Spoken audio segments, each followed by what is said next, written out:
보니까 도대체 성령이 강림했다는 게 무슨 말인가요?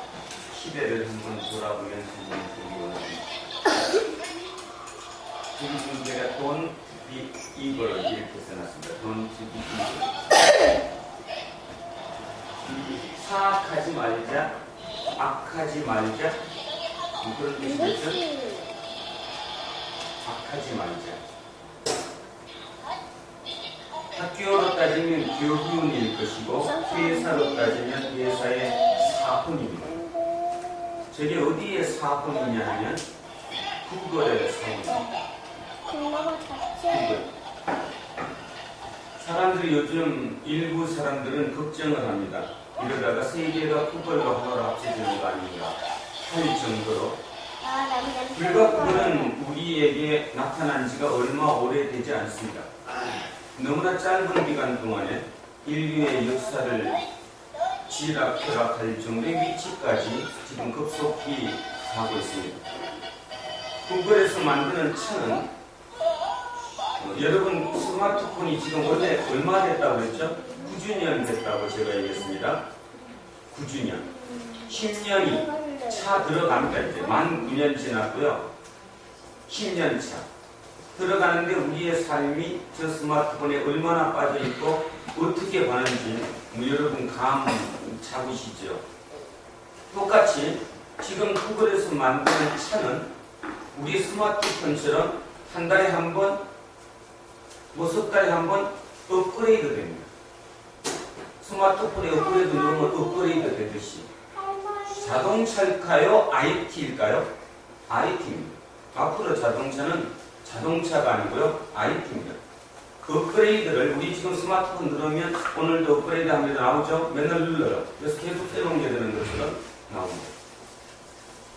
지난주에 삼성경제연구에서 발표한 짧은 논문을 제가 읽다가 너무 쇼크를 받아서 오늘 성령 받으라 이 얘기를 꼭 해야 되겠다라고 생각해서 오늘 출발을 합니다.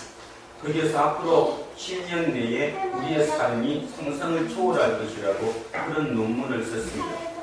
그래서 가만히 생각해 보니까 그럴 수 있겠다는 생각이 제가 들었어요. 왜냐하면 휴대폰을 생각해 보니까 우리가 지금 알게 모르게 휴대폰 쓰는 걸 생각해 보니까 만약에 차를 업그레이드를 계속 밖에서 시킬 수 있다면 뭐 그건 차가 아니라는 거죠. 자, 그런데 그래서 제가 도대체 저 기업이 그 젊은 친구들이 이제 30대 초반밖에 되지 않았던 그 젊은 친구들이 어떻게 그렇게 세상을 바꿀 수 있었을까 하면서 제가 딱 친 게 바로 이거였습니다. Don't be evil. 우리의 사훈 같으면 대충 이렇게 하죠. 이익을 극대화한다. 주주 이익의 극대화. 그죠? 이익을 많이 벌어서 돈을 많이 벌어서 나라의 경제에 이바지하자. 뭐 이런 것이 목적일 거예요. 근데 전혀 그들은 시작의 스타트가 틀렸습니다. 악하지 말자. 무슨 뜻이었을까요? 뭐 여러 의미가 있을 수 있습니다. 여러 의미가. 한 기업을 창시하고 그 기업의 모토를 악하지 말자라고 정했다는 그 의미 자체가 아주 굉장히 크겠죠. 그것도 어떤 이만한 30대 초반의 3명의 친구들이. 그러더니 그들이 세상을 지금 완전히 쥐락펴락 하고 있다는 것입니다. 그래서 사람들이 겁니다. 과연 니네들이 구글이 너네들이 진짜 악하게 안 하고 있냐? 장담을 못 한다는 거죠. 알파고를 만들어서 2세들과 대결을 시키고 그런 그 어떤 테크닉을 통해서 앞으로 세상을 지배하는 거 아니냐라는 문제가 지금 대두되고 있어요. 그러다 보니까 이 표현을 바꾸자. 옆에 제가 화살표 바꿔놨습니다. Do the right thing. 뭐죠? 옳은 일을 하자. 옳은 일을 하자. 구글이 우리나라 그룹처럼 지주회사를 만들었습니다. 지주회사, 알파벳이라고 하는 지주회사를 만들어서 그 밑에 구글부터 모든 자회사들을 쭉 뒀죠. 그 자회사 중에 하나가 이제 알파고를 만들었던 거기 있을 수도 있고요. 자, 이렇게. 그래서 거기는 상훈을 바꿨습니다. Don't do evil이 아니라 Do the right thing. 멋있죠? 옳은 옳은 일을. 제가 지금 설교를 하면서 이상한 얘기를 한다고 생각할지 모르는데 예수님께서 왜 이들에게 나타나가지고 그 제자들에게 한마디 하셨을까요? 겁에 질려가고 어떻게 살아야 될지 모르는 그들에게 성령을 받으라. 우리는 지금 이 얘기를 들으면서 성령 받은가 보다 할지 몰라도 그 시대에 그 제자들이 들었던 그 메시지는 그게 무슨 말인지 몰랐을 겁니다. 성령을 받으라가 무슨 뜻인지 알았겠어요, 그들이? 뭔 뜻인지 몰랐겠죠. 바로 이겁니다, 이거. Don't be able to do the right thing. 이렇게 전혀 생각이 다른 생각을 가지고 시도하라는 거죠. 성령을 받는다는 것은 결국 그 의미입니다. 그런데요, 우리는 굉장히 이런 데 약점을 가집니다. 예를 하나 들어봅시다. 오늘도 우리 안병관 집사님 기도하시면서 그죠? 어떤 어려움이 처할 때마다 하나님의 기적을 바란다는 의미의 기도를 하셨는데, 자, 돌아가 보겠습니다. 진짜 우리에게 어려움이 닥쳤습니다. 어려움이. 그러면 그 어려움을 어떻게 받아들여야 되죠? 내가 할 수 없기 때문에 어려운 거 아니에요? 내가 내 힘으로 할 수 있으면 그건 어려움이 전혀 아니잖아요. 그러면 내가 하면 되니까 그냥 내가 할 수 있는 거니까 내가 하면 돼요. 내 몸으로 하든 내 돈으로 하든 내 권력으로 하든 내 주변의 환경이나 관계를 갖고 하든 무엇으로 하든 내가 할 수 있는 건 내가 하면 된다니까요. 문제는 하나님이 필요할 때는 언제죠? 내가 하지 못할 때잖아요. 내가 도저히 하지 못할 때, 능력이 안 될 때, 도저히 내 머리로는 할 수 없다고 생각할 때, 그럴 때 우리는 어떻게 합니까? 하나님을 의지합니까? 하나님께 불만을 터뜨립니다. 불만을 터뜨리죠. 10명 중에 9명은 불만을 터뜨립니다. 하나님, 나한테 왜 이러세요? 그런데요, 그 중에 한 명은 어떻게 생각하느냐 하면, 하나님이 드디어 역사가 시작됐겠구나. 그래서 희망을 가지는 거죠. 그 하나님께. 내 마음속으로, 내 머릿속으로 도저히 안 되는 건데 하나님께 희망을 갖는 거 아니에요? 그랬더니 이루어진 거예요. 그걸 우리는 뭐라고 얘기하느냐 하면 기적이라고 얘기합니다. 기적은 내가 행해야 기적이 나한테 오는 거죠. 나는 가만히 있고 그냥 기적이 딱 이루어지는 게 아무것도 없는 거예요. 아무것도 없다고요. 공부를 한다? 5시간을 앉아서 공부를 했어요. 막 머리도 아프고 온데가 다 아프고 이거 도저히 못하겠다. 그럴 때 10분만 더 하면 하나님의 기적이 일어납니다. 내가 했기 때문에 상상을 초월하는 평안함을 느끼고 뭔가 갑자기 막 눈이 팍 떠지고 깨닫지 못했던 게 갑자기 머리에 딱 떠오르고 그럼 그것을 학자들은 뭐라고 얘기하느냐면 42.195 마라톤을 뛰는 사람들이 그 심장박동 심폐가 너무 힘들잖아요. 그렇죠? 근데 어느 정도 뛰고 나면 완전히 그 죽기를 각오하고 뛰고 그거 나고 나면 러너스 하이, 영어로 러너스 하이, 평정심, 그 다음에 알지 못하는 아주 그 뿌듯함, 그 다음에 심장박동도 똑같이 뛰는 그 어떤 환희를 느낀대잖아요. 환희. 그 환희를 누구지 그 마라톤 잘 뛰는 친구? 이봉주가 우리에게 아무리 얘기를 해도 우리는 그 말을 못 알아듣죠. 왜 못 알아듣냐 하면 내가 그걸 뛰어보지 않았습니다. 이봉주가 얘기하는 거예요. 나중에 이봉주가 우리에게 얘기를 해요. 그분이 마라톤을 뛰면 있잖아요. 20km 폭인데요. 20km에서 30km 가면 뭐 완전히 심장이 터져서 죽을 것 같아요. 근데도 그냥 아트가 뛰면요 35km 지점 이후부터는요 그렇게 평안해지고 환희를 느끼고 기쁨을 느끼고 알 수 없는 그거. 그래서 마라톤을 뛰는 거예요. 이렇게 이제 우리에게 얘기하면 우리는 지금 뭔 소리 하고 있는 거야? 뭔 소리 하고 있는 겁니까? 그죠? 내가 뛰어보지 않았는데. 그리고 나는 뭐라고 그랬느냐면 나는 뛰지 않고 하나님이 그 환희를 그냥 맛보게 해달라는 거예요. 세상에 그런 게 어디 있습니까? 그런 게. 아니 도대체 세상에 그런 게 어디 있냐고. 여러분의 믿음이 그렇지 않습니까? 혹시 저한테 원하는 것도 그거 원하지 않습니까? 오늘 스승의 날이라서 제가 그 생각을 했습니다. 예수님이 우리의 스승입니까? 우리의 사제입니까? 여러분은 어떻게 어떻게 생각하십니까? 예수님이 우리의 스승입니까? 우리의 사제입니까?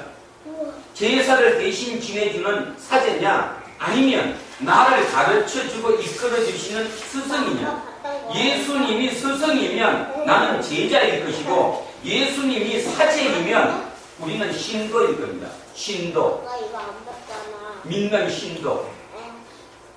혹시 여러분이 신도와 제자를 착각하지 않나요? 혹은 나한테, 목사인 나한테 제사장을 원하지 않으십니까? 우리 목사는 지일 다 하고 일요일날 나와서 설교할 때는 지원다 떠들고 아무 얘기도 안 되는 얘기를 그렇게 생각하지 않나요? 어쩌면 목사는 그저 우리 위해서 기도해주고 우리 가정을 위해서 축복해주고 여러분이 원하는 게 사제일지도 모르겠지만 저는 사제의 역할은 감당하기 싫습니다. 능력도 안 되고 그게 옳다고 생각하지 않습니까? 예수님은 그랬어요. 성경에서 계속 제자라고 했지 무리, 군중, 신도라고 얘기한 적이 없어요. 여러분, 우리는 예수님의 제자입니다. 오늘 스승의 날이면 진짜 내 스승 예수님을 깊이 묵상하고 그분의 의미, 그분의 뜻, 그분이 우리에게 가르쳐 주심을 제대로 알아들어야 된다는 거죠. 그것이 오늘 우리의 사명입니다. 자, 이것을 제가 보면서 예전에 제가 설교했던 것 중에 하나 좀 오래돼서 다시 한번 되돌려 보고자 합니다. Think different. 뭐죠? 다르게 생각하라. 어디죠? 다르게 생각하라. 어디에 사원이라고 그랬는데? 애플. 스티브 잡스. 스티브 잡스의 애플. 자, 다르게 생각하라. Think different. 그런데요, 오늘은 제이번에는 그냥 think different만 얘기했는데 오늘은 이제 성령을 받으라는 이 의미로 바꿔서 한번 이 말이 나온 것까지 한번 제가 제 묵상, 제 상상으로 한번 얘기를 해볼까 합니다. 여러분 아시다시피 스티브 잡스는 괴짜이며 천재입니다. 특출한 엔지니어이고요. 우리와는 진짜 차원이 틀린 사람이었습니다.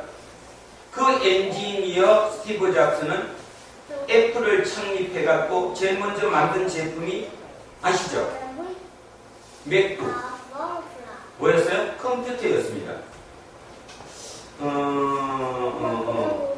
윤상락님은 알만 할지도 모르는데 이용욱 집사 정도도 알겠다. 컴퓨터가 처음 나왔을 때 IBM에서 나왔어요. 그죠? IBM에서. 컴퓨터 처음 나왔을 때 초보, 모스부터 배워가지고 컴퓨터를 처음 했던 사람들은 꿈이 뭐였냐 하면 맥북 가지는 거였거든요.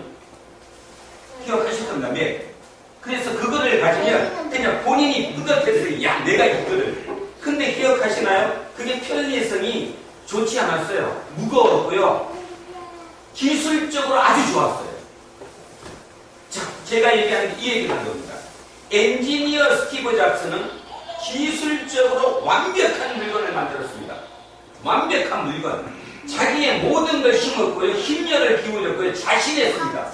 세상에 나같이 이 정도 물건 만들 수 있는 놈은 있으면 나와라. 그런데요, 맥이 졌습니다. 그리고 자기는 쫓겨났어요. 자기가 만든 회사에서 쫓겨났어요. 남들 같으면 쫓겨났으면 그걸로 좌절로 끝났겠지만 스티브 잡스는 그거를 그렇게 받아들이지 않았습니다. 새롭게 받아들였죠. 그래서 새롭게 공동 투자자로 들어가서 만든 게 만화 영화 토이스토리. 토이스토리는 대박을 쳤습니다. 그래서 다시 돈을 만졌어요. 스티브 잡스가. 스티브 잡스가 머리를 친 게 있습니다. 야, 내가 내 모든 내 천재성과 내 모든 것을 다한데서 이 지구상에 단 하나밖에 없는 위대한 제품을 만들었는데 그 맥북은 망해버렸고 그냥 뭐 별 볼 일 없이 애들 그 그림 만화 그림으로 그냥 그지 쭉쭉 그려갖고 만든 애니메이션 영화는 대박을 쳤다는 거예요. 안 겁니다.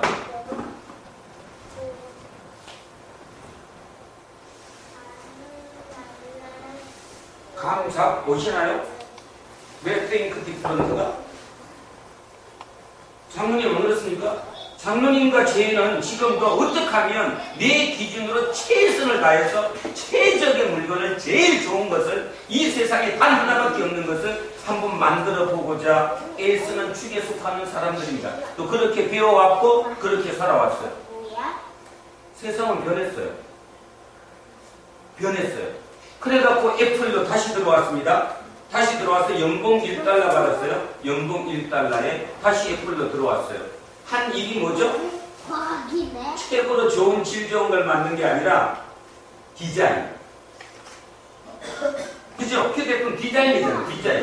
디자인. 아이폰, 아이패드. 디자인으로 선두를 건 거죠. 이미지라는 걸 안 거예요. 질이 아니라 이미지라는 거예요.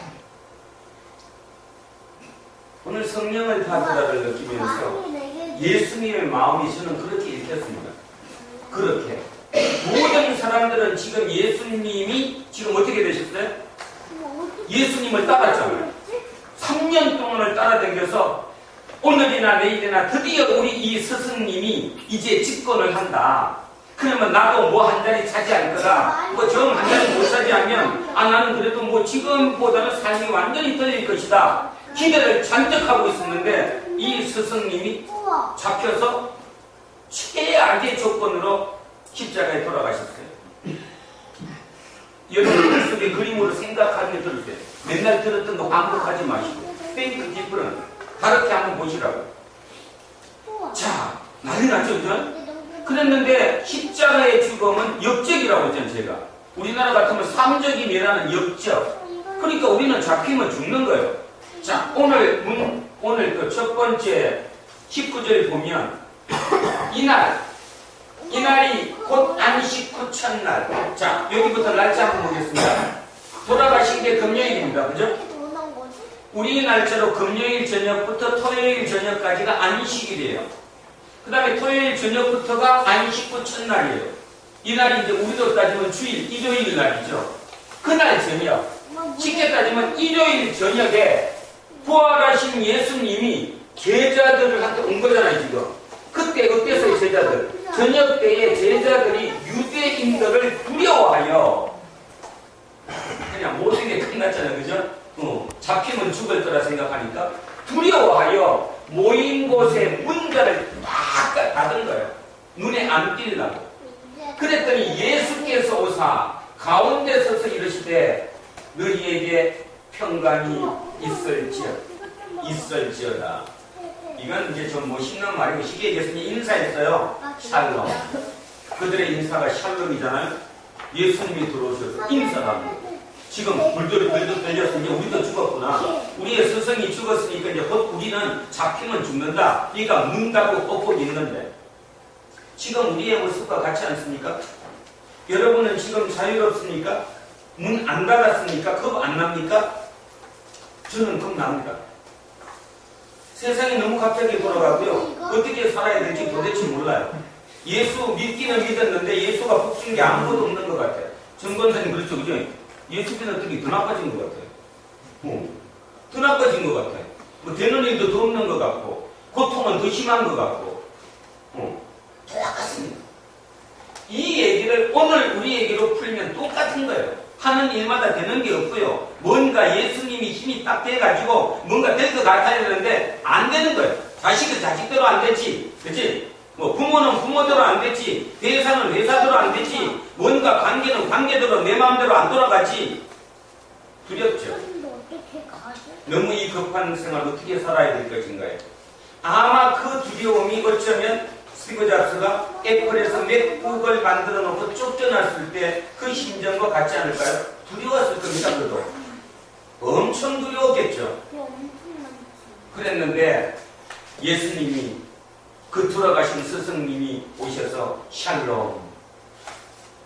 참 상상이 없어요. 얼마나 기가 차겠습니까? 흥분 정도가 아니라 이게 말도 안 되는 일이 지금 벌어진 거 아니에요? 그랬더니 이 말씀을 하시고 손과 옆구리를 보이시니 제자들이 주를 보고 기뻐하더라.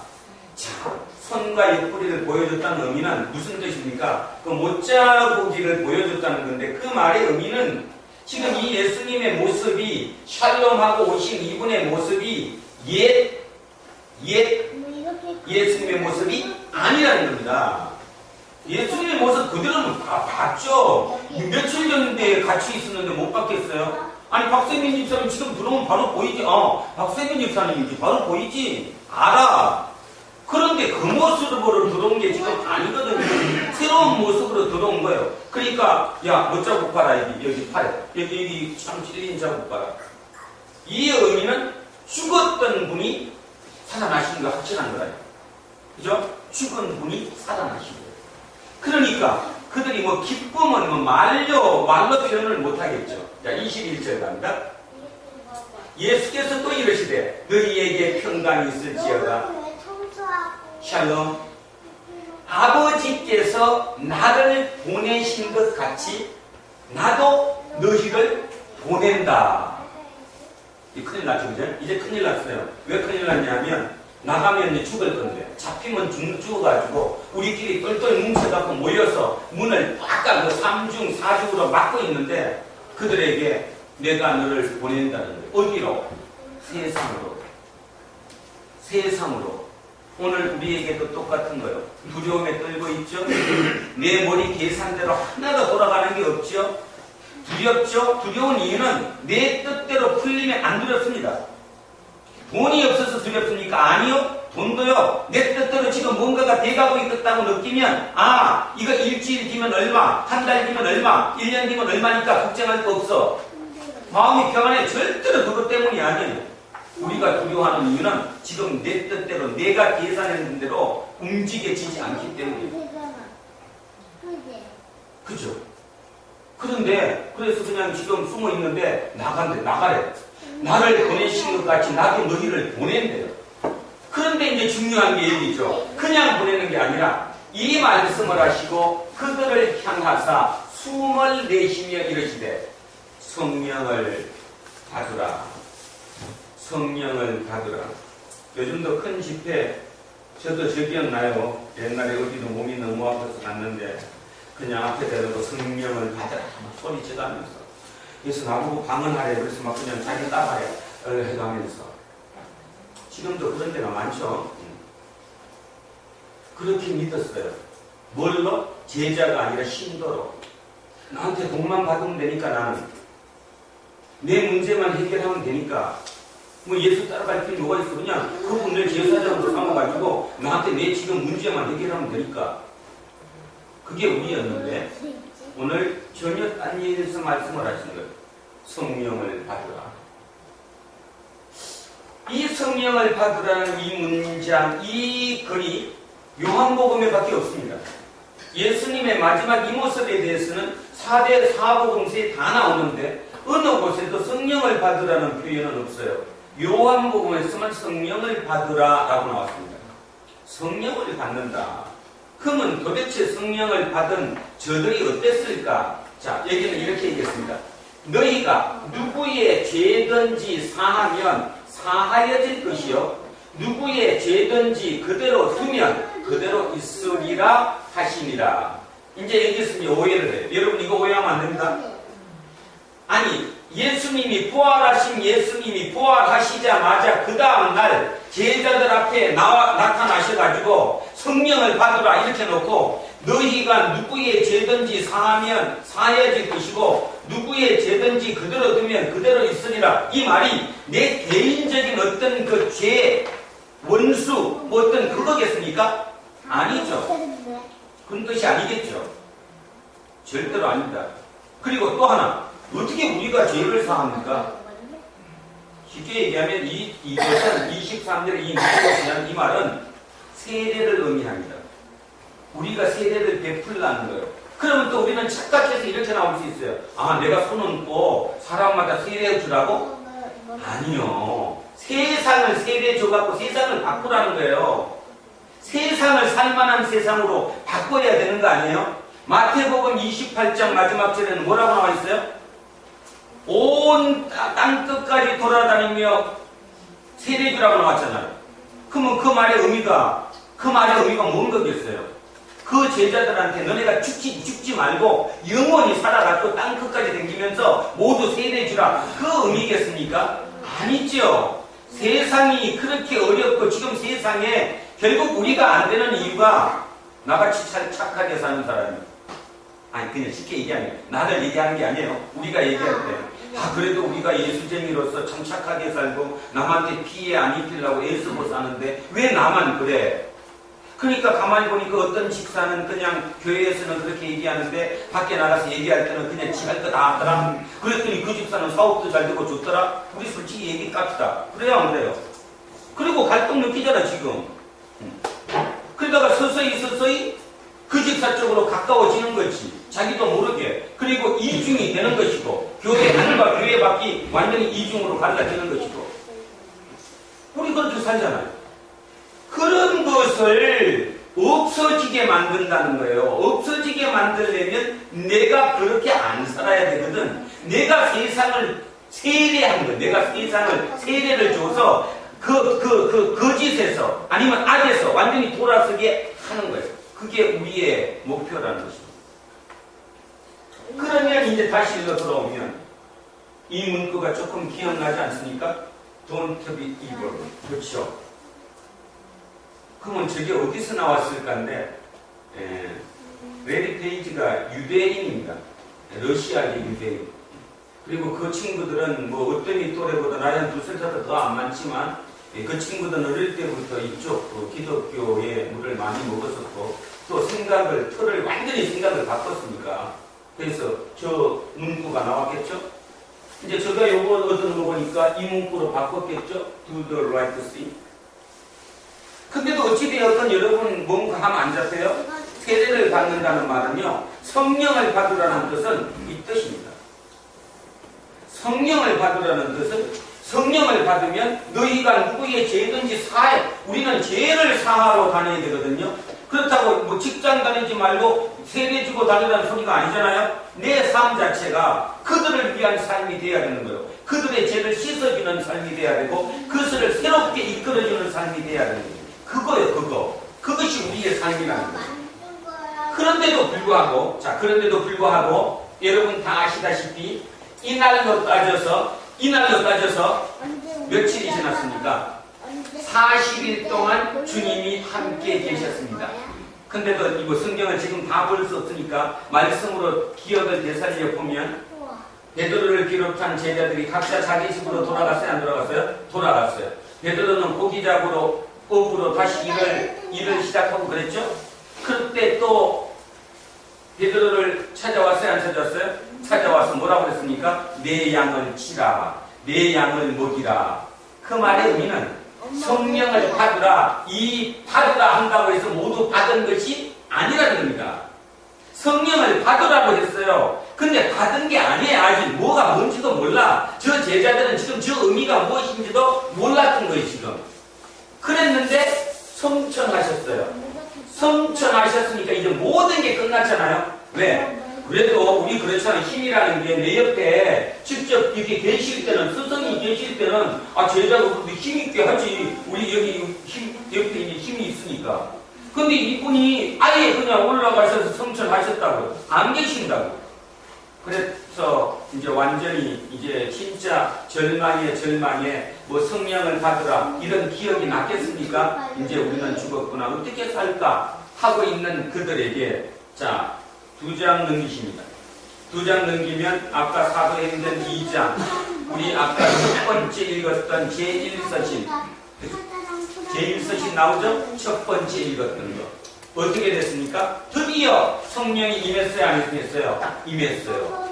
여러분 여기에 성령이 임할 때 뭐 혀에 불같이 뭐 이런 거 그런 거는 말 표현입니다. 표현. 어떤 그 신비적인 현상 자체를 글로 표현하다 보니까 그렇게 쓴 거지. 자, 임했어요. 드디어 성령을 받으라고 하는 데로부터 50일 만에, 정확하게는 49일 만에 그들에게 성령이 임했습니다. 자, 성령이 어떻게 임했습니까? 임하는 첫 번째 임해서 나타난 현상이 뭐였죠? 그들은 말을 했는데 입에서는 뭐가 나왔어요? 방언이 나왔다는 거예요. 이 방언은 오해하시면 안 되죠. 사도행전 2장에 나오는 이 방언은 외국어입니다. 외국어. 각 나라 말이에요. 그 시대의 세상의 모든 나라의 말. 지금으로 따지면 막 한진이는 막 중국어로 하고 있는 거, 그죠? 우리 이현성 계속 일본어로 하고 있는 거고, 어떤 필리핀 말로 하고 있는 거고, 말레이시아 말로 하고 있는 거고, 그지? 요새는 막 인도네시아 말로 말을 막 하고 있는 거예요, 지금. 성령이 임한 첫 번째 징조가. 그렇다면 도대체 그 방언을 했다는 말의 의미가 뭘까라는 거죠. 왜 외국어로 말을 했을까에 대한 답입니다. 뭘까요, 그 답이? 인간이 하나님이 되보자고 계속 쌓아 올라서 바벨탑을 쌓았습니다. 어디를 목표로? 하늘에 닿을 때까지. 인간이 하늘에 닿을 때까지 내 힘으로 쌓고자 했던 바벨탑. 그거를 하나님이 멈추게 하셨죠? 하시면서 어떻게 했어요? 언어를 틀리게 했어요. 그게 뭔 뜻입니까? 말을 달리 했다? 단순하게 말이 틀려졌다는 개념일 수도 있지만 그보다 더 정확한 의미 계급이 생겼죠. 끼리끼리가 됐고 계급이 생긴 거예요. 결론적으로 소통이 되지 않는 거잖아요. 지금 우리나라처럼 우리나라 소통이 안 되잖아요. 부모와 자식도 소통이 제대로 안 되고 뭐 그거는 예서로 놓고 더 크게 따지면 위에 상류층에 있는 기업인과 밑에 노동자가 전혀 소통이 되지 않잖아요. 따로 놀잖아요. 너는 너 얘기고 나는 나 얘기잖아요. 그죠? 그럼 어디 우리나라 이런 거 있겠어? 이런 게 있다면 누구요? 누구죠? 그러니까 혹시 누구였어요? 구속되신 분 신현우. 그 양반도 대단한 분이거든요. 자기도 뭐 자기가 직접 한 게 아니라 옥시가 그게 오시아의 계열입니다. 오시아 계열 회사예요. 팔아먹어서 그렇지. 문제는 지금 영국에다가 뒤집어 씌우는 건 제가 볼 때 그건 억지야. 왜냐면 영국은 이미 옥시가 나온 그 다음 해에 샀으니까 이 회사를 산 거예요. 그죠? 어찌 보면 가만히 생각하면 뭐 남자 가갖고 막 그러는 걸 보면 어찌 보면 낯뜨거운 얘기일 수도 있는 거예요. 실은 팔아먹기 전에 그 사람이 한 건데 결론은 지금 나왔잖아요. 경찰 조사에 보면 신현우 대표가 알았다는 거예요. 그게 독성 물질이 있는 거를 그걸 틀리면 그러면 그거를 뭘 해야 돼요? 검사? 아니 한번 해봐야 된다면 실험 비용이 뭐 3억인가 들어갔다고. 어차피 자기는 팔 거니까 재무제표에 이익이 많이 나게 해야지 3억의 비용이 지출된 걸로 나면 이익이 그만큼 줄어드니까 파는 계약서에 문제가 있을 것 같으니까 그냥 눈 감고 그냥 가자. 결국입니다.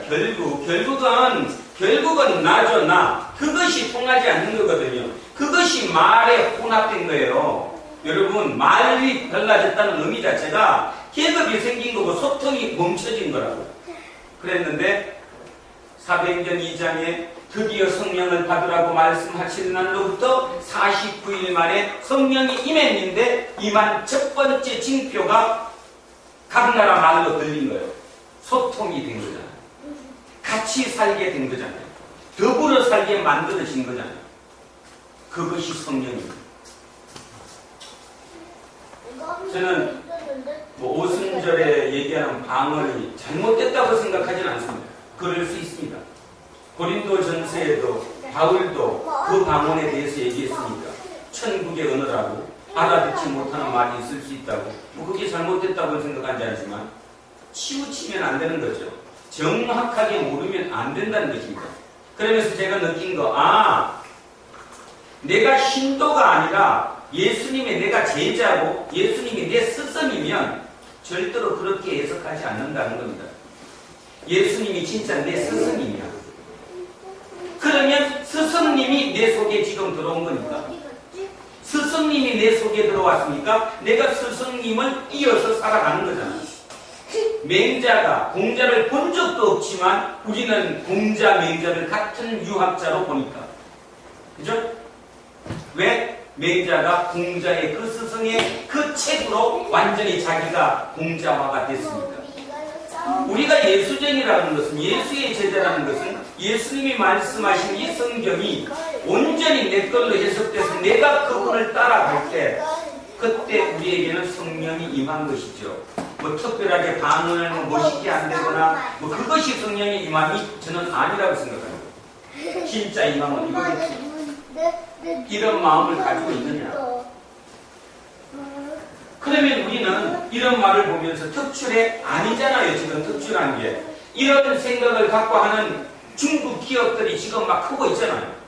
그래서 요즘은 그런 기업들을 유니콘스라고 해요. 유니콘. 옛날에 현대 유니콘이라고 있었던 거지. 유니콘. 막 빨아들이는 거죠. 풀을 해서 빨아들여. 그냥 뭐든지 쭉쭉쭉 빨아들이는 괴물. 그게 유니콘인데 그 괴물이라고 부른다는 거죠. 그래서 지금은 세상을 이제 유니콘이 지배한다.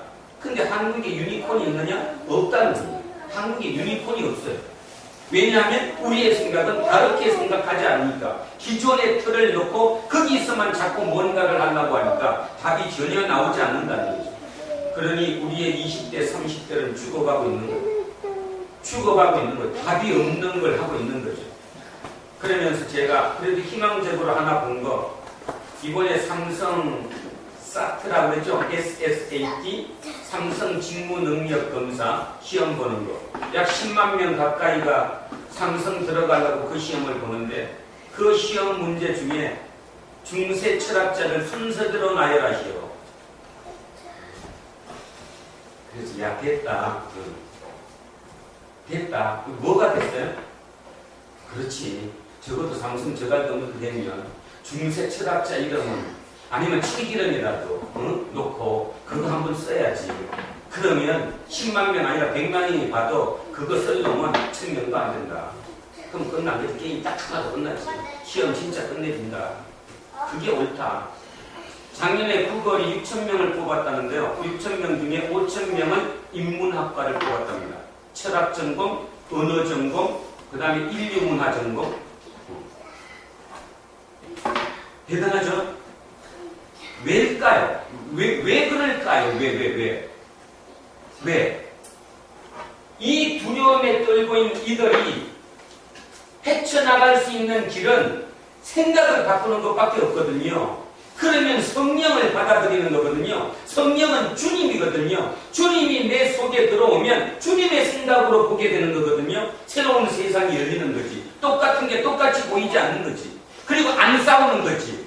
하수니까 쟤들이 생각하는 게. 저는 보지 못했는데 구글 안드로이드에서 뭐라고 하더라? 아니 구글이 이 정면이 아니라 이렇게 비슷하게 옆으로 삐뚤어졌다며 그 화면을 그 5,000명 중에 한 놈이 만든 거예요. 뭔 말인가 하면 지금 뭔 말을 하고 하냐면 거창한 걸 만든 게 아니라 이 그냥 구글의 그 본 화면이 이렇게 원칙으로 되어 있던 걸 이렇게 비틀었다는 겁니다. 비틀었다는 이런 거. 그런 거를 위해서 지금 인문학이 필요하다라는 거죠. 근데 우리나라는 거꾸로 지금 전부 다 어디를 뽑아요? 이과를 죽이고, 아니 문과를 죽이고 이과를 다 뽑고 있는 기현상이 벌어지고 있다는 것입니다. 오늘 이렇게 마무리하고자 합니다. 성령 강림절.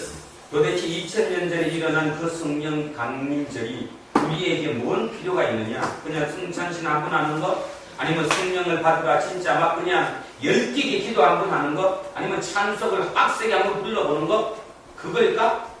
과연 그것일까? 2000년이 지나서 지금 오늘 주님께서 두란노 교회 교인들에게, 아니 교인이 아니라 두란노 교회 우리 몸에게 두란노 교회에 주시는 메시지, 성령을 받으라. Think different. 생각을 다시 해라. 네 머릿속을 새로 바꿔라. 구걸이 얘기했던 것처럼 Don't be evil. 악하지 마라. Do the right thing. 옳게 생각해라.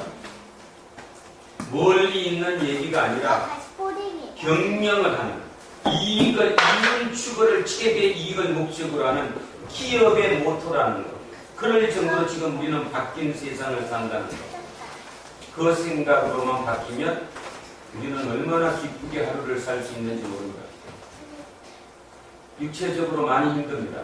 지난 일주일이 너무 힘들어갖고요. 아주 그냥 완전히 지금도 제정신이 아닌데, 그런데도 불구하고 저 지금 오늘 말 어긋나지 않고 잘하고 있죠? 성령님이 하시고. 왜 이런 얘기하느냐? 성령을 체험한다고 하는 것, 성령이 충만된다고 하는 것은 내가 하지 못한다고 생각될 때 움직이면 그때 성령이 하는 거예요. 그런 체험을 하는 거거든요. 그 그런 체험이 합치되다가 보면 삶이 변하는 거거든요. 근데 말로는 성령 체험, 주님의 영광의 모든 걸 하면서도 결정적인 들어가는 순간은 다 그걸 안 가거든요. 마라톤을 안 뛰거든요. 30분에서 멈추거든요. 30분에 42km를 향해서 가야 되는데, 죽음이라도 가야 되는데, 그러면 거기서 신기를 경험하는데 우리는 멈추니까 못 가는 거예요. 멈추니까. 우리 모두에게, 저를 비롯한 여기 우리 교인 모두에게 지금 기사입니다. 삶이 뭐가 뜻대로 풀리지 않습니다. 내 계산대로 전혀 가지 않습니다. 그래서 밖에 사람들이 사제와 신도의 입장으로서 보면 이 종교는 잘못된 종교입니다. 종교란 사제가 신도를 위해서 잘 끌고 신께 잘 빌어줘가지고 뭔가가 해결하고자 하는 것이 종교인데, 그런 논리로 우리 두란노교회는 종교적이지 않습니다.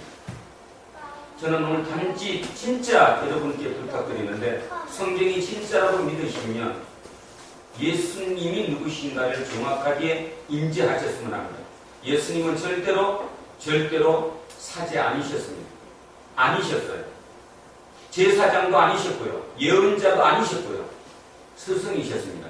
그래서 부를 때 제자라고 불렀고요. 그 제자도 진짜 소수화, 정례화 시켜서 훈련시키셨습니다. 그러면서 마지막에 돌아가실 때 다 이루었다고 하는 것, 그 12제자 중에 한 명은 배신까지 했는데도 다 이루었다. 왜일까요? 사람을 믿었기 때문입니다. 이어령 교수가 지성과 영성에서 이렇게 표현을 했습니다. 지성이 강해지면 이게 시소처럼 이게 돼가지고 이쪽이 이렇게 강해지면 여기 영성이 올라간다. 지금 시대는 이거다. 그래서 제가 이거를 지난 일주일 내내 묵상했는데 맞아요. 자, 예수님 시대에만 하더라도 신의 시대였잖아. 신. 그때는 인간의 시대가 아니라 신의 시대였으니까 당연히 영성이 이렇게 강했죠. 영성이 강했으니까 지성이 이 위에 있어서 지성을 차지했겠죠. 근데 지금은 그게 2000년 만에 완전히 뒤집어져 갖고 이제 지성이 여기까지 무게가 힘이 올라갔으니까 지금은 영성의 시대인 게 맞는 거예요. 영성의 시대니까 저 친구들이 저런 모토를 갖고 대박을 치고 있는 거예요. 지금 여기 안에 모든 삶 안에서 다 대박을 연구하는데 30대의 저들은 전혀 뜻밖을 만들어내는 거예요. 생각을 바꾼다는 것, 그게 바로 성령을 받으라는 말이라는 거 잊지 않는, 예수님께서 우리에게 그 제자들에게 두려움에 떨어가지고 문을 꼭꼭 잠그고 우리는 나가면 죽는다, 이제 큰일 났다, 그 살아계신 주님이 이제 돌아가셨으니 우리는 어찌할꼬, 그 위기 속에 있는 그들에게 성령을 받으라, 성령을 받으라. 그 의미는 내가 너와 하겠다, 그 의미입니다. 성령은 곧 주님이십니다. 주님이 저와 여러분 속에 지금 들어오셔서 함께 계시는 것입니다. 뭐가 두려우십니까? 생각을 바꾸십시오. 그리고 주님께 기도하십시오. 기도는 끊임없이 뭘 해달라고 기도하는 게 아니라 눈 감고 틈날 때마다 5분 10분도 좋고 차를 타고 버스 타고 가다가 잠깐 졸 때도 좋고 주님을 생각하십시오. 주님을 생각하십시오. 그러면 주님이 내게 말씀하십니다. 내게 얘기를 겁니다. 제가 이번 주에는 전혀 많이 준비를 못했어요. 설교 준비를. 그래서 어떻게 할까? 아침에 토요일 날도 일어나질 못해갖고 아내가 목이 다 부어가지고 여기 너무 추워갖고 떨려서 어떻게 해볼 방법이 없어가지고 그렇다고 집에 옆에 한빈이도 같이 안 있었거든요. 그럼 어떻게 그냥 계속 굶었어요. 물만 마시고 답이 없으니까 밖에는 도저히 추워서 못 나가겠고 그래갖고 아침에도 첫차를 못하고 10시 차 겨우 이제 나와갖고 타고 올라왔어요. 이야, 이거 어떡하니? 어떻게 내일 어떻게 설교를? 그래서 제가 이 생각했다니까 이혁수 목사님한테 전화 한번 해볼까? 전화 한번 해볼까? 한 분만 어차피 목사 되셨으니까 한 분 하시자고. 그래고 이제 올라왔어요. 그래서 왔다 들어와서 이제 기도를 하면서 눈을 감고 하나님 어떻게 해요 주님? 그랬더니 이거를 주셨어요. 너 이거 읽은 거 있잖아. 이거 월요일날 제가 논문을 읽었는데 그래 거기부터 출발을 해보자. 그래서 오늘 이 말씀을 전하게 됐습니다. 이렇게 한번 하고 나면 저 스스로에게도 주님과 함께 하심을 제가 체험하는 것처럼 여러분 모두의 삶이 항상 주님과 체험하고 기적의 삶이 되기를 주의 이름으로 축원합니다. 기도하겠습니다. 하나님 참으로 감사합니다. 오늘도 2000년 전에 일어났던 그 성령 강림을 기념하는 기념절기 성령 강림절을 맞았습니다. 그러나 2016년의 성령 강림절은 어느 해의 강림절보다 더욱 특별한 의미로 와닿게 되기를 소망합니다.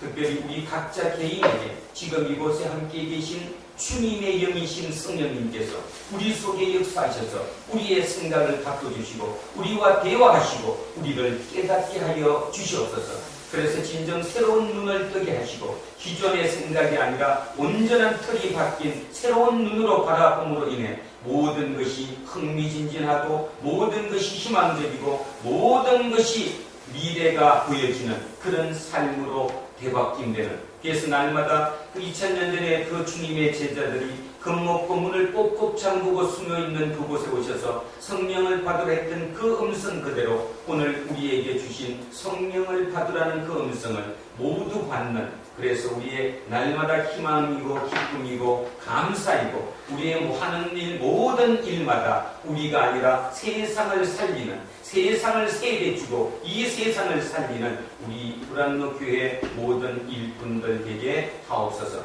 특별히 우리의 젊은 친구들 그 마음속에 함께 하시고 우리 장로님, 우리의 모든 집사님들, 우리 권사님들 모두 그 마음속에 함께 하셔서 지금 절망으로 보이는 그 모든 절망이 모든 희망으로 바뀌게 하여 주시옵소서. 감사드립니다. 고맙습니다. 거룩하신 예수 그리스도 이름으로 기도드립니다. 아멘.